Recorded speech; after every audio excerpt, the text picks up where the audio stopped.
Está no ar Gestão Pública em Debate, um programa do Curso Superior Tecnológico de Gestão Pública do Centro Universitário Internacional Uninter, em convênio com o Instituto Wilson Pickler. Este programa ele complementa a formação dos nossos alunos de gestão pública nas modalidades presencial e à distância. E ele também é transmitido pela CWB-TV, TV Comunitária de Curitiba, canal 5 da NET e 72 da TVA. E ele pode ser acessado por todas as pessoas que possuem parabólica digital através dos canais da rede EdSat. Neste programa nós vamos debater a segurança no trabalho.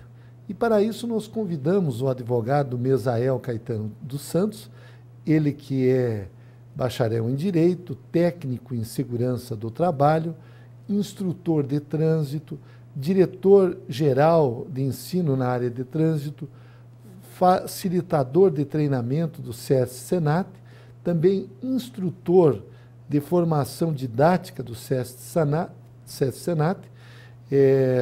e tem cursos de mediação da Abrame.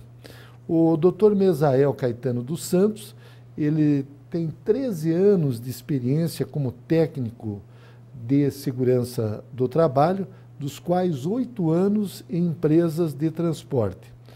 Ele também já atua há 8 anos como advogado, é professor, foi professor em curso superior de tecnologia em acidentes do trabalho, trabalhou na FATEC, aqui no Grupo Uninter, e tem estágio também no Tribunal de Justiça do Paraná e na Defensoria Pública.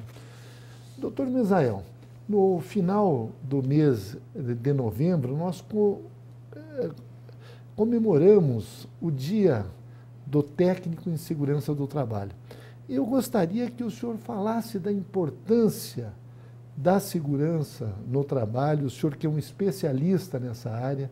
Nós sabemos que o Brasil vive quase que no pleno emprego, cerca de 5% apenas dos brasileiros não estão empregados, e há sempre uma preocupação em proteger o trabalhador, em fazer com que o trabalhador possa trabalhar com segurança e não sofra acidentes, embora a gente saiba que em algumas situações eles acabam ocorrendo.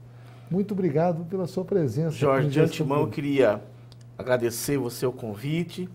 É uma honra estar ao teu lado aqui no seu programa, nessa faculdade que exerce um papel muito importante para a sociedade brasileira. Eu estava aqui observando as instalações aqui do Grupo IBPEX, do Grupo Uninter.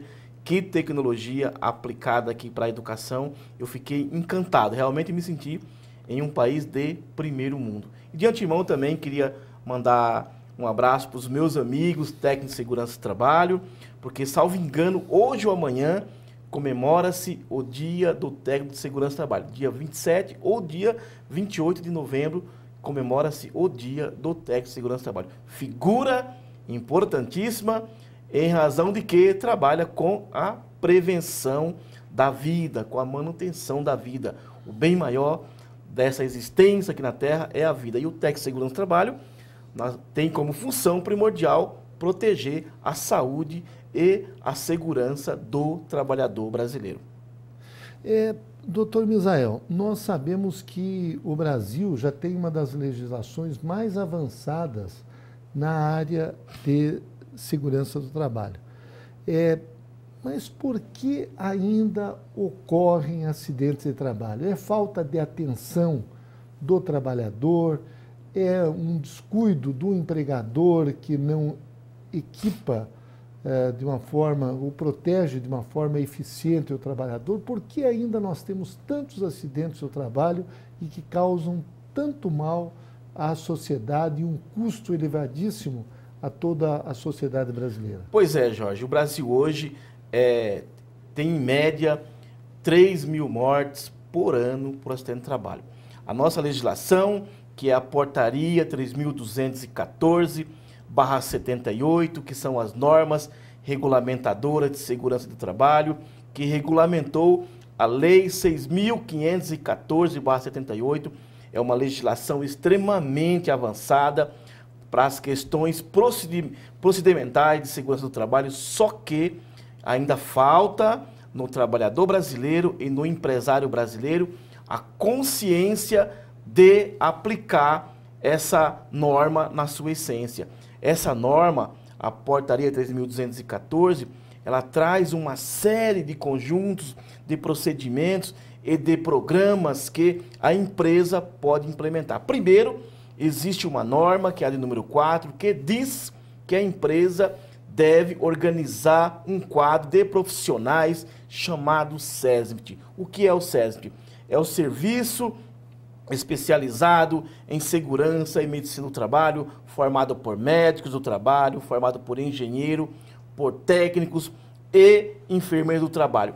Em cima, esse grupo de profissionais tem a incumbência de organizar 2 programas que eu reputo importantíssimo, que é o PCMSO, que é o Programa de Controle de Saúde Médica Ocupacional, que está lá na NR6, e o PPRA, que é o Programa de Proteção de Riscos Ambientais. Os riscos ambientais são os riscos químicos, físicos, biológicos, ergonômicos e mecânicos que estão presentes em todos os ambientes de trabalho. E cabe a esse grupo de profissionais equacionar a empresa, fazer um mapeamento de risco correto na empresa, levantar essas condições, fazer avaliações qualitativa e quantitativa. As avaliações quantitativas é mensurar, é medir a iluminação, é medir o calor, é medir a emanação de gases, para você oferecer os chamados equipamentos de proteção individual. Em cima desses programas,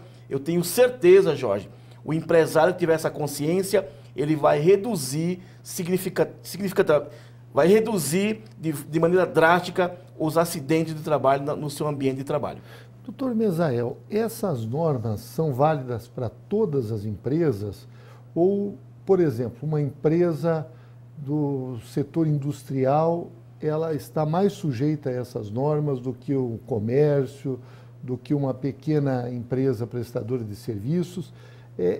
Quais são as empresas que estão sujeitas a essa normativa? Todas as empresas, Jorge. Você consegue fazer a mensuração dos riscos por meio da NR15, da Portaria 3.214/78. Você consegue avaliar em qualquer empresa esses riscos ambientais. Os riscos químicos, que é a exposição à poeira, a ruído, a gases. Os riscos físicos, que é a exposição à iluminação, a ruído, a radiações ionizantes, estão presentes em determinados ambientes. Mas todas as empresas, seja um escritório, seja um ambiente de fábrica, você consegue, por meio da Portaria 3.214/78, fazer uma avaliação por meio desse programa chamado PPRA, que é o Programa de Prevenção de Riscos Ambientais. Por meio desse programa, você faz um levantamento, Jorge, quais os riscos estão presentes nesse ambiente de trabalho, e em cima dessa avaliação, você vai fazer uma adequação daquele posto de trabalho ao homem. Se falta iluminação, você manda melhorar a iluminação. Se tem exposição a poeira, gases, você vai mensurar a quantidade de gás que tem naquele ambiente e você vai oferecer uma máscara, uma luva, um avental adequadamente. Mas requer custos, Jorge. Às vezes, algumas empresas, a gente percebe que alguns empresários, ele não quer investir no seu trabalhador. Só que ele não investe no trabalhador e ocorre o acidente, ocorre a doença ocupacional e futuramente ele pode ser passivo de sofrer uma ação na justiça e ter que reparar o dano daquele trabalhador. O mais importante é fazer a educação do trabalhador, trabalhar a prevenção, orientar o trabalhador, melhorar o seu ambiente de trabalho, que com certeza o empresário vai ganhar na produtividade. Doutor Mesael, eu gostaria que o senhor nos explicasse o que é uma comissão interna de prevenção de acidentes do trabalho, a CIPA, a importância da CIPA e a partir de que tamanho de empresa se deve ter uma comissão interna de prevenção de acidentes do trabalho? Pois é, Jorge, a Comissão de Prevenção de Acidentes do Trabalho, ela nasceu no Brasil em razão de que quando o Brasil começou a criar essas usinas hidrelétricas, então, grupo de trabalhadores do Nordeste do Brasil, de regiões do Brasil, se deslocavam para esses locais e ocorria muitos acidentes. Então, o governo militar da época criou, por meio dessa portaria 3.214/78, a Comissão de Prevenção de Acidentes de Trabalho. Obrigou, de certa forma, porque a empresa, por meio de um processo democrático, escolhe pessoas dentro da empresa aonde vai atuar na prevenção de acidentes. Ou seja, a CIPA, ela tem dois grupos. Um grupo que representa o empregador e o grupo que representa os empregados, um presidente, um secretário, e mensalmente, esse grupo se reúne junto com os profissionais do SESI para discutir as condições de saúde e segurança da empresa. Importantíssimo a formação desse grupo de profissionais na empresa, porque vai ajudar os profissionais dos técnicos da empresa que vão fazer, de certa forma, de uma maneira mais técnica, a questão da prevenção. O membro da CIPA, ele, ao meu ver, ele é primordial para auxiliar os membros do Serviço Especializado de Segurança e Medicina do Trabalho, chamado de SESMIT. Doutor Misael, em relação ao técnico de segurança do trabalho, qual é o papel dele dentro da empresa? O técnico de segurança do trabalho, Jorge, dependendo do grau de risco da empresa, ele exerce, ele trabalha sozinho, porque ele não precisa de ter um engenheiro, de ter um médico dentro daquela empresa. Então, o técnico, o papel dele é coordenar esses programas, o PPRA, o PCMSO, coordenar os custos dentro da empresa, implementar, organizar a CIPAT anualmente e, acima de tudo, o técnico de segurança do trabalho, ele é responsável diretamente pelas questões de saúde e segurança dentro da empresa, porque ele é o principal representante da empresa para trabalhar essas questões, razão do que tem-se uma importância muito grande. E você me perguntou, Jorge, também sobre a partir de quantos funcionários?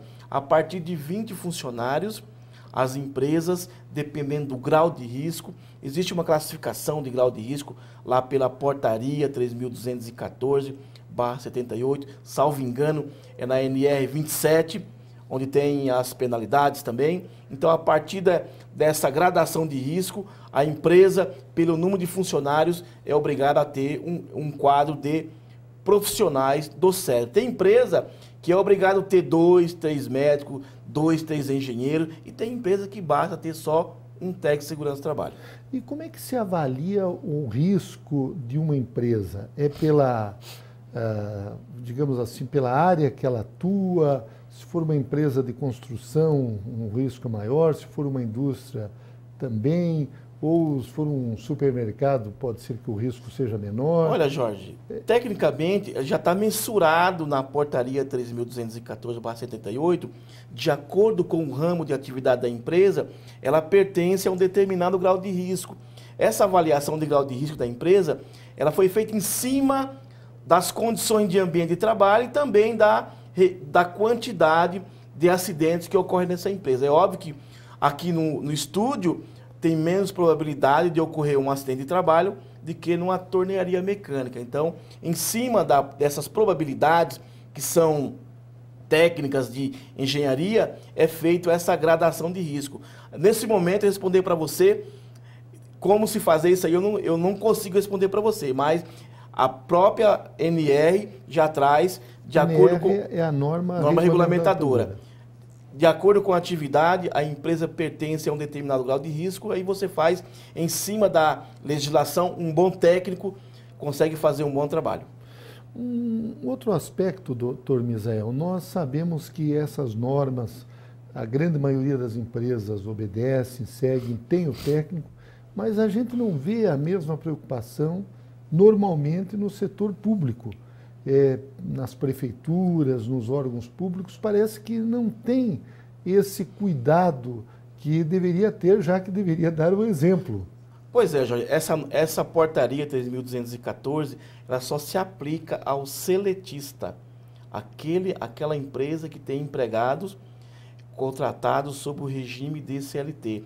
Mas eu percebi já em algumas legislações estaduais que alguns estados têm uma certa preocupação, não tão grande, mas em razão de ações trabalhistas em cima do próprio estado, tem alguns estados que vêm aplicando algumas normas de segurança, mas não de tão forma, com tanta intensidade como é no setor privado. Antigamente acontecia um acidente de trabalho, o processo de indenização todo, ele ocorria na esfera civil. Atualmente são as varas trabalhistas. Eu gostaria que o senhor, como advogado também, doutor Misael, nos explicasse como é que houve essa mudança e como as varas trabalhistas estão tratando dessa questão do acidente de trabalho. Com muita dificuldade, porque o juiz do trabalho ele não consegue trabalhar essa questão. Até 2004, a reparação de dano em acidente de trabalho pertencia à área civil. Então, existia varas de acidente de trabalho junto perante a Justiça Estadual. Essas varas ainda existem ainda. Depois de 2004, com a reforma da emenda constitucional número 45, a competência e a atribuição para julgar ações oriundas de acidente de trabalho recaiu sobre a Justiça do Trabalho. Só que o juiz do trabalho, apesar de ser juiz do trabalho, ele tem uma dificuldade muito grande de compreender essa questão de acidente de trabalho. Por quê? A legislação que se aplica na hora de você reparar o dano é cível. Você aplica o artigo 186 do Código Civil, que diz que aquele por ação ou omissão causar dano a outrem, repara-se o dano, cometeu ato ilícito, repara-se o dano. Toda a legislação para você reparar o dano está na esfera civil. Então, o juiz trabalhista especializado, ele tem um pouco de dificuldade em trabalhar essas questões. Só que o TST já está sedimentando na jurisprudência, por meio das suas súmulas, que a Justiça do Trabalho tem que tomar outro direcionamento com relação aos valores em pecúnia, o valor pecuniário. Eles estão equacionando, valorando o dano muito baixo. Então, faz mais ou menos uns 15 dias que saiu uma decisão do Tribunal Superior do Trabalho em que se aplica a idade do sujeito, ou seja, o tempo restante que faltava para ele de vida. Soma-se o salário vezes o tempo de vida que essa pessoa tinha na vida do trabalho. Ou seja, um cidadão hoje que sofre um acidente de trabalho com 30 anos de idade, o TST entendeu que até 70 anos essa empresa tem que reparar esse dano. Aposenta-se pelo INSS, pela Lei 8.213/91, que é objetiva, e também tem a reparação na esfera do Justiça do Trabalho, que é pela reparação da área civil, mas que, infelizmente, a Justiça do Trabalho não tem uma legislação específica para a reparação de danos em acidente de trabalho. Aplica-se o princípio não da especialidade, nesse caso, aplica-se a questão que você aplica no ordenamento jurídico, a integração das normas, e você busca a agilização civil e aplica. A responsabilidade do empregador é objetiva nesse caso ou não? Se o empregado, por exemplo, agiu com culpa, ele, por negligência, imperícia, ele, digamos assim, o empregador, ele pode não ser responsabilizado? Pode. Existe um artigo no Código Civil que, em caso de culpa recíproca, cada um responde pelo seu dano. Cada um responde pelo aquilo que cometeu. Mas tem alguns casos, Jorge, que a responsabilidade por si só ela é objetiva, independente da culpa ou não. Você não afere a culpa. Você afere o nexo de causalidade e o dano. Por exemplo, as atividades que trabalham com eletricidade, que trabalham com radiação ionizante, são poucas atividades que a responsabilidade ela é objetiva. No Brasil, a regra é responsabilidade subjetiva, aonde você vai aferir a questão da culpabilidade do agente. Se a culpa foi do patrão, se ele foi negligente, se ele não treinou aquele empregado, se ele não equacionou aquele ambiente de trabalho dele, ele vai responder, e os juízes do trabalho estão começando a aumentar o valor dessa reparação. O senhor falou do valor da indenização. De um modo geral, esse valor ele é pequeno na Justiça do Trabalho, e por isso que o senhor está dizendo que é uma dificuldade muito grande de mensurar. Da Justiça. Você mensurar. Mensurar? Isso. Os juízes do TST, que são desembargadores, eles aplicaram a tabela do SUSEP, né? Quando o SUSEP vai pagar um seguro... SUSEP de seguros. É a Superintendência dos Seguros Privados. Então, a SUSEP, ela faz o quê? A expectativa de vida do indivíduo. O Mesael hoje tem 40 anos, tem mais 30 anos, então paga-se a apólice de seguro em cima dessa... Os juízes do TST, os desembargadores, tiveram esse entendimento. Além do que, Jorge, do dano moral também. Sim. Você pode pedir uma pensão mensal vitalícia, você pode, Jorge, pedir também uma constituição do capital, o advogado também pode pedir que essa empresa pague e repare-se o dano de uma só vez. Então, para o empregador, é importante sempre, Jorge, que se faça a prevenção. A prevenção é a melhor ferramenta hoje pro empregador. Correto. Doutor Misael, mudando um pouco aí o enfoque da nossa entrevista, como é que o senhor tem visto, o senhor que é jurista, advogado, a chegada de um ministro como Joaquim Barbosa como presidente do Supremo Tribunal Federal, ou seja, a maior corte da nação brasileira, a maior corte judicial, e um negro de origem humilde, de uma família muito simples, filho de um modesto pedreiro, chegar lá e não só chegar ao maior cargo do judiciário brasileiro, mas também o comportamento dele durante o julgamento do mensalão, quando o povo brasileiro todo pôde conhecer os nossos ministros do Supremo. A gente tem ouvido de alguns colegas de que o ministro Joaquim Barbosa ele tem sido pouco técnico nas suas decisões e joga mais para a plateia. Eu gostaria que o senhor expusesse o seu ponto de vista, já que ele hoje é um dos grandes ídolos da nação brasileira. Pois é, Jorge, eu, como descendente de africano, eu sou aquele brasileiro nato, meu pai era loiro do olho azul como você, e a minha bisavó era uma negra, Jorge.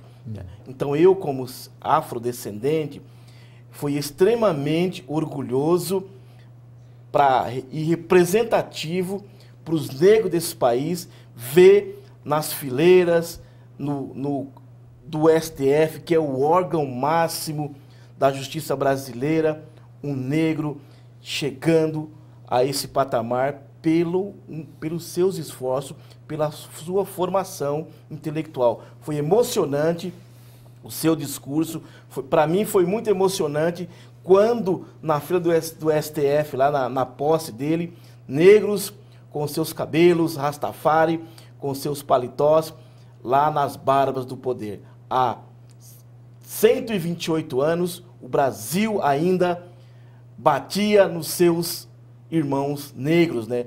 Foram 500 anos de escravidão desses negros desse país. E 128 anos depois, o 44º presidente do STF, após a República, foi um cidadão negro. Que bom, Jorge. Que bom que não fosse a exceção.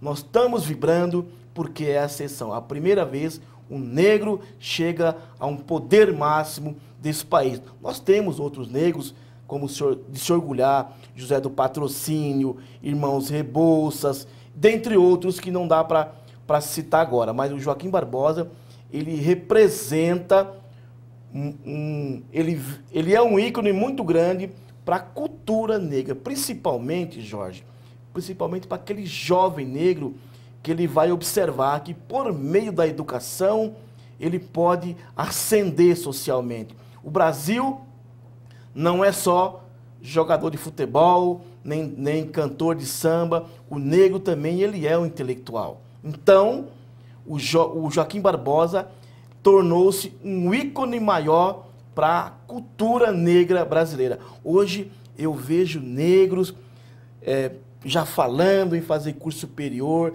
negros querendo ser juízes, negros querendo ser desembargadores, querendo ser promotores, porque negro também faz parte da sociedade brasileira. E com relação à questão de jogar para a plateia, que tem muita gente comentando aí, Jorge, eu acompanhei todo o julgamento do Mensalão.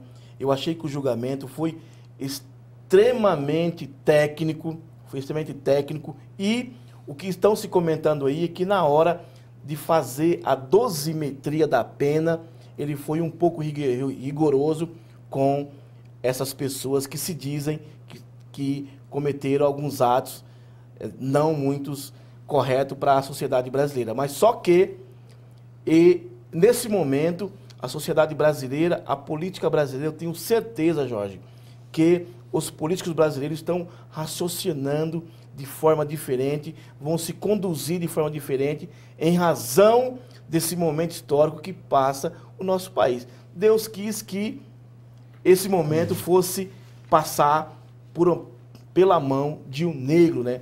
O negro entrou-se em evidência, o currículo dele é um currículo extraordinário, parece-me que ele fala 4 línguas e vai ser exemplo, é um exemplo para todos nós que somos descendentes de negros e principalmente para aquele negro jovem, favelado, que ele sabe que a educação vai transformar a sua vida. Então, nós entrevistamos em Gestão Pública em Debate, neste primeiro bloco, o doutor Mesael Caetano dos Santos, ele que é bacharel em Direito, técnico em Segurança do Trabalho. Doutor Mesael, eu quero agradecer muito a sua presença neste programa, dizer que o senhor, com a sua inteligência, com a sua capacidade de raciocínio, o senhor contribuiu muito na formação dos nossos alunos de gestão pública.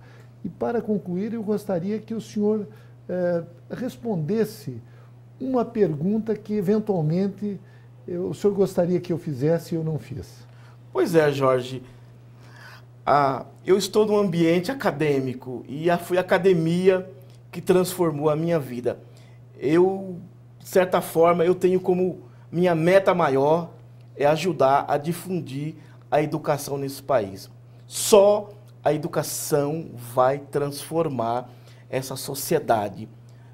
Por meio da educação, que o Paulo Freire diz que a educação é mudança, e é por meio da educação que nós vamos ter uma noção da nossa realidade, e essa realidade, com certeza, o homem vai sobrepor sobre ela e vai transformar o meio em que vive de forma consciente, sem violência, sem agressividade, e só a educação pode melhorar esse país em todos os aspectos, tanto na parte tecnológica, tanto na parte de consciência, principalmente. Nós estamos num país extremamente violento, a violência social assola o país hoje de maneira exacerbada e só fazendo com que o jovem, por meio de uma educação básica na família e uma educação na escola, é que nós vamos formar um cidadão mais consciente, com valores espirituais elevados, e com isso eu tenho certeza que esse país será ainda melhor. Então, eu quero agradecer o doutor Mesael Caetano dos Santos. Muito obrigado, doutor Mesael. Foi uma honra tê-lo aqui no nosso programa. Obrigado. Obrigado.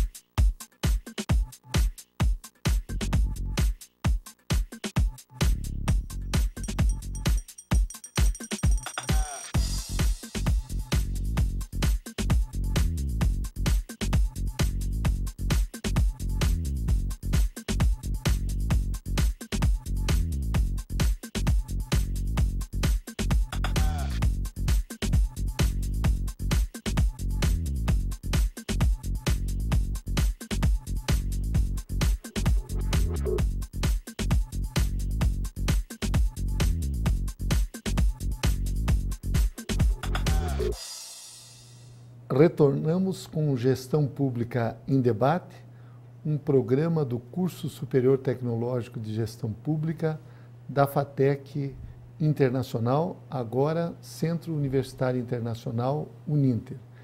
Este programa é um convênio do Instituto Wilson Pickler e ele complementa a formação dos nossos alunos de gestão pública nas modalidades presencial e à distância.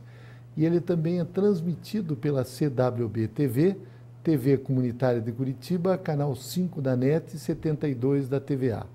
Neste segundo bloco, nós vamos entrevistar o pastor Ismael Gontijo, ele que é escritor, e o tema será o Evangelho e a questão ambiental.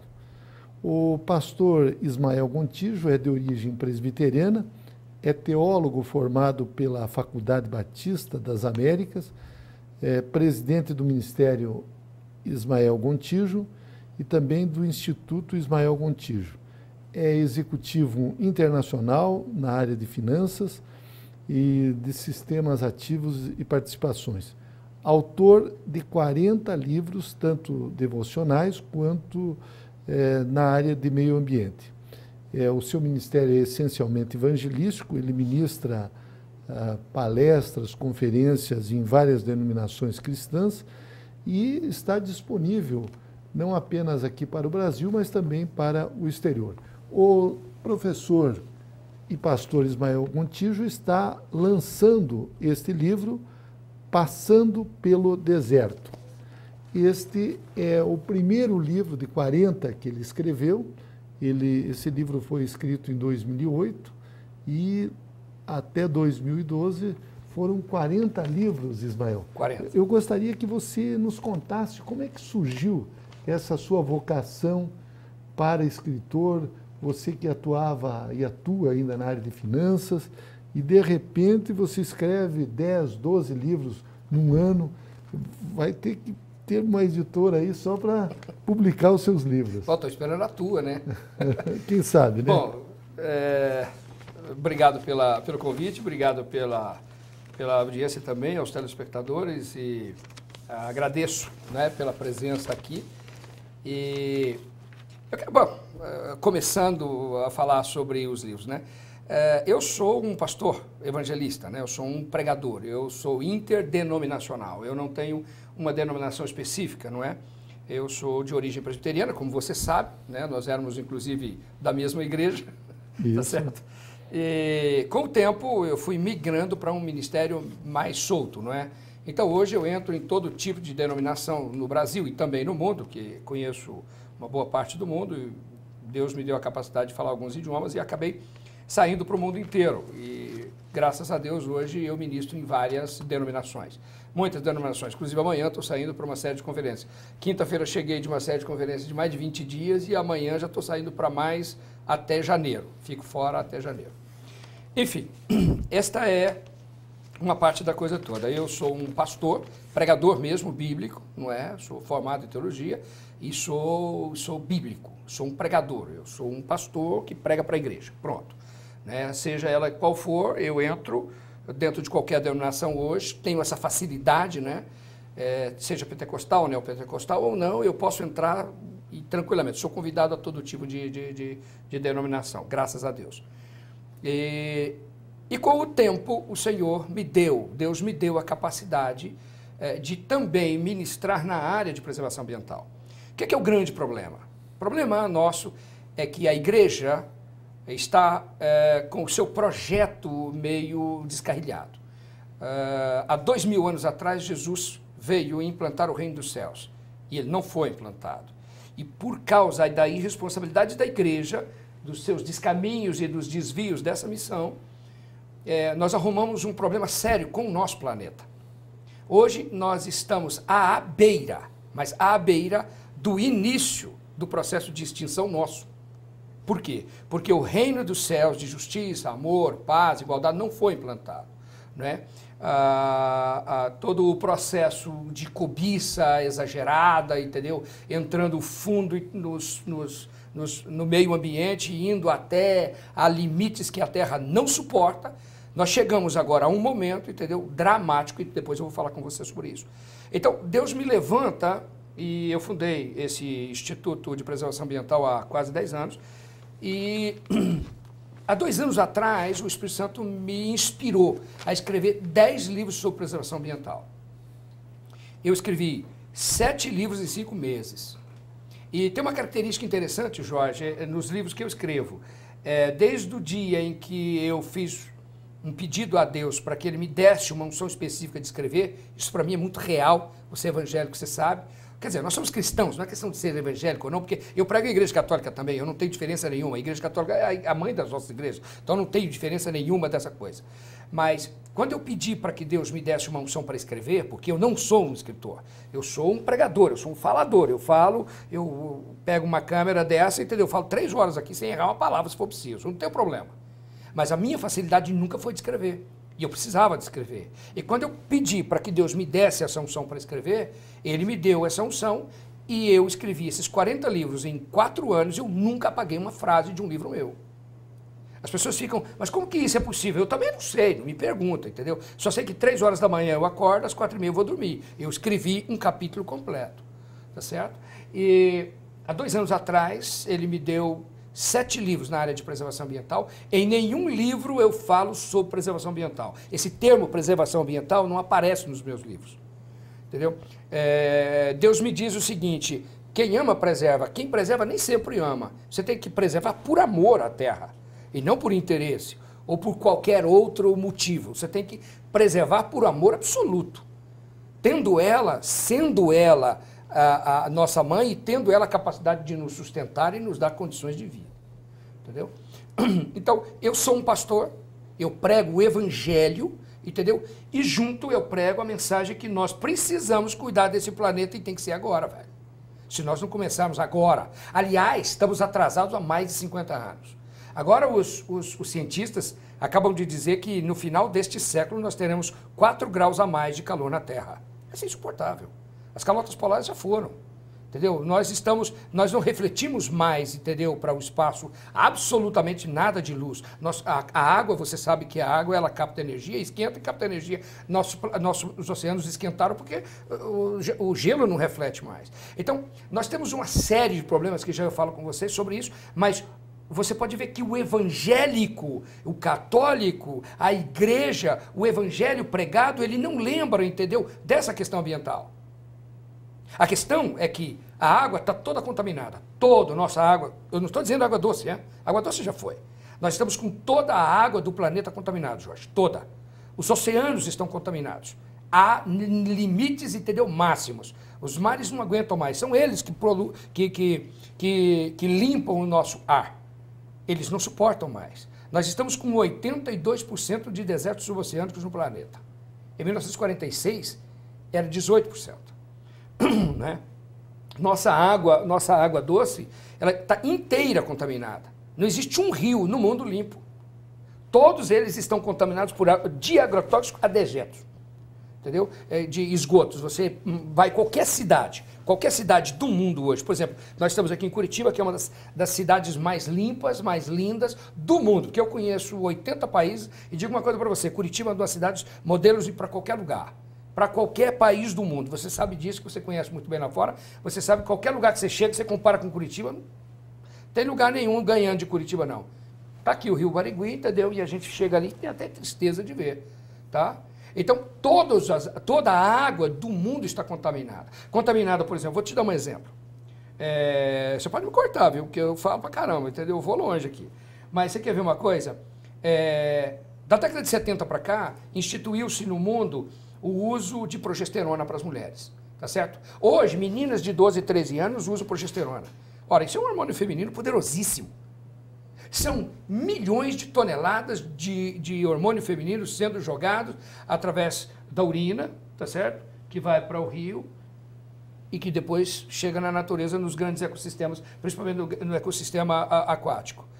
Todos os seres, entendeu, que vivem da água estão tomando aquele progesterona, inclusive nossas crianças em idade da puberdade que não pode tomar progesterona, principalmente os meninos.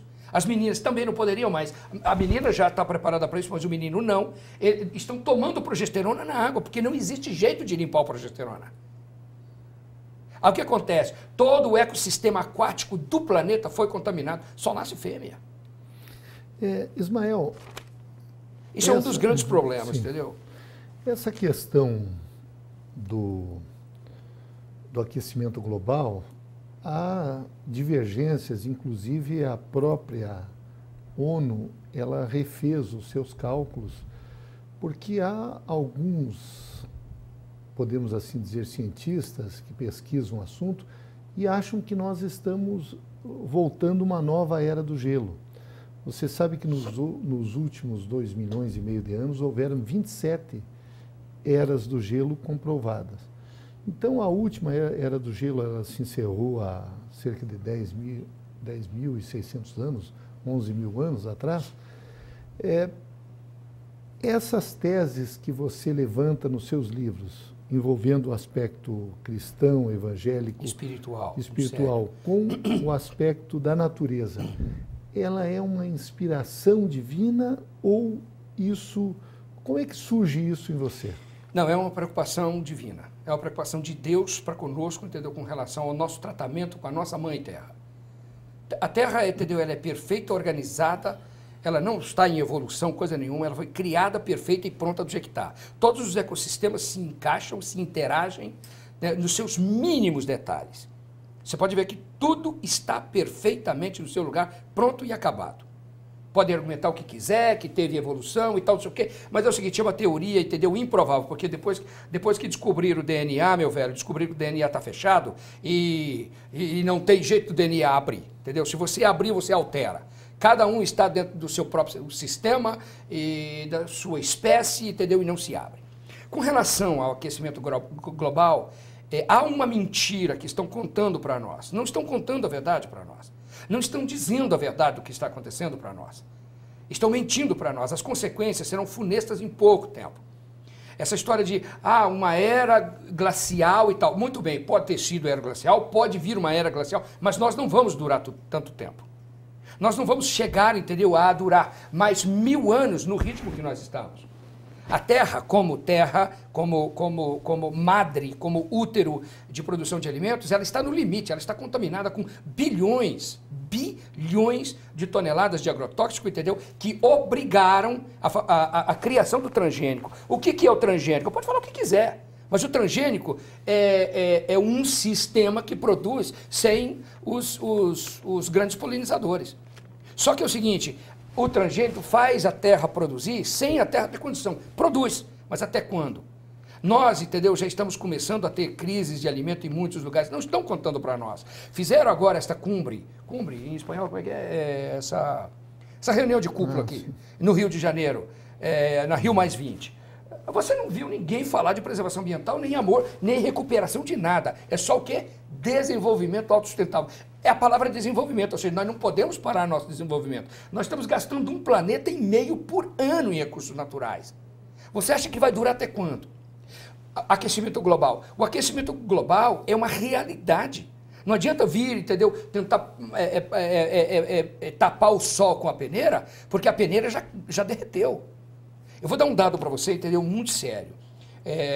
O Ártico, ele é uma das calotas polares. Você sabe que a Terra é um pouco perpendicular, ela não é retinha, ela não está no ângulo de 90 graus, ela é perpendicular, um pouco. Aquele chapeuzinho de gelo, o que ele faz?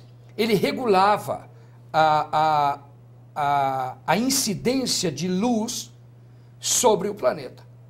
Acontece que nós esquentamos tanto o planeta que a calota polar, principalmente a de cima, ela derreteu.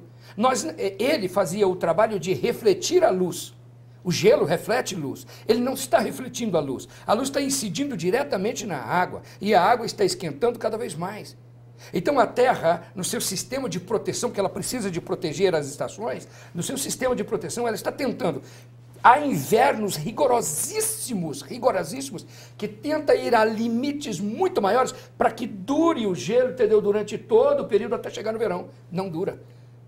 20, 30 dias depois do inverno, entendeu, já derreteu tudo, e aí o sol vai incidir durante o resto do inverno, o verão, o outono e a primavera.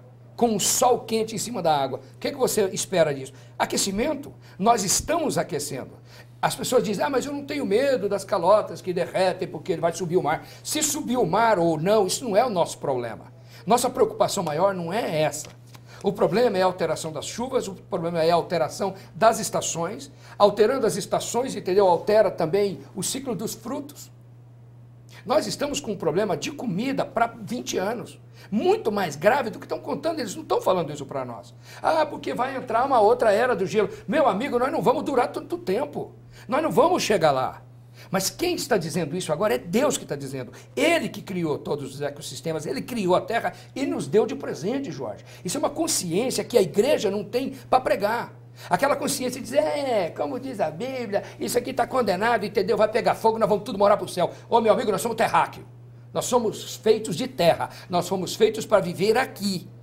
E a concepção de reino de Deus, que as pessoas não entendem, todos nós somos cristãos, mas se você ver a Bíblia, é o seguinte, é que nós vamos viver aqui. Venha a nós o vosso reino. O reino de Deus vem para ser implantado aqui. A Nova Jerusalém desce do céu para cá. Ela, a noiva ataviada, vem para cá. Você lê Apocalipse e você vê que Jesus está voltando para reinar aqui. Tudo bem, nós podemos morrer, vamos para o céu por um período, mas isso aqui é a nossa terra. Isso aqui é o nosso lar. Isso aqui é o nosso lugar, velho. Nós não nascemos para ir para outro lugar. Mas cadê o que o Evangelho está pregando isso? Nós estamos chegando a limites tão sérios que em menos... Eu vou ser bonzinho. Eu vou ser bonzinho. O Espírito de Deus, entendeu, tem falado comigo a esse respeito, numa preocupação terrível, porque ele diz, todos os ecossistemas, entendeu, estão praticamente mortos. Os 3 ecossistemas, entendeu, estão além da sua capacidade em termos gerais. Mas no limite, no ecossistema particular, se você descer ali na beira do Barigui ali, você vai ver que não tem mais vida ali. Os ecossistemas estão todos eles entrando num estado de caos. Acontece que os pequenos fazem os médios que fazem os grandes. Nós temos os 3 grandes ecossistemas em crise hoje. Se um deles falhar, Jorge, nós estamos mortos. Não estão contando isso para nós. Você quer ver uma coisa? Nós jogamos 8 megatons de gás carbônico na atmosfera todos os anos. Nos cálculos que fizeram. Esses cálculos não saem aí. Não saem na mídia. Mas nossa Terra, o nosso planeta, os nossos oceanos só têm capacidade de filtrar mais 40 anos. Você multiplica 40, entendeu, por 8, você vai ver quantos megatons nós vamos conseguir que o nosso oceano suporta, entendeu, limpar. Pastor Ismael, o senhor faz essa crítica à igreja que não está alertando os seus membros em relação a essa situação grave que passa o planeta. Como é que o senhor vê a atuação das nossas autoridades, dos nossos governos? São de uma irresponsabilidade dolorida.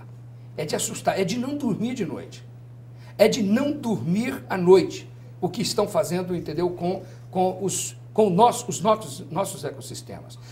Os prefeitos, os governadores, presidentes e presidentes da República de todos os países estão sentados em suas torrezinhas de marfim, pensando em economia, pensando em dinheiro, mas sem pensar que a terra está contaminada pelos agrotóxicos, entendeu? E que precisa se livrar disso, precisa de se livrar dessa carga. A chuva vem e leva esses agrotóxicos para o rio, que leva para o oceano, que está matando tudo. Nosso ecossistema aquático já está praticamente morto. As autoridades não fazem nada. O que eles estão pensando? Se um desses ecossistemas falhar, nós estamos mortos. Mas você não vê ninguém falar. Os rios atravessam as cidades do mundo inteiro e estão contaminados e ninguém limpa. Olha o nosso rio Tietê. Um rio lindo daquele, entendeu? E aquilo ali é o quê? É um esgoto. Você vê alguém preocupado em bilhões de reais e ninguém limpa. Mas eu, aliás, vou lhe dar uma informação. Fizeram uma pesquisa no Rio Iguaçu, aqui em Curitiba, e descobriram que ele é mais poluído do que o Tietê. É de doer, não? Não é de doer. Sabe? O que é o Rio Iguaçu? O Rio Iguaçu é uma veia, é uma artéria da nossa terra. Só um dado para você ver. As coisas estão tão sérias, é o seguinte, você sabia que as abelhas estão desaparecendo? Você não vê abelha em lugar nenhum. A abelha é o maior polinizador da terra. Em nenhum país mais está tendo abelha, só no Brasil. Vai nas garapeiras para você ver que antigamente tinha enxame de abelha, não existe mais. Você não vê mais abelha em lugar nenhum. Você chupava um sorvete, jogava o papel no chão, enchia de abelha. Você já notou que não tem mais? Não existe mais abelha. Sumiu. Sabe por quê? Porque nós fizemos o transgênico e o pólen do transgênico, ele é estéril.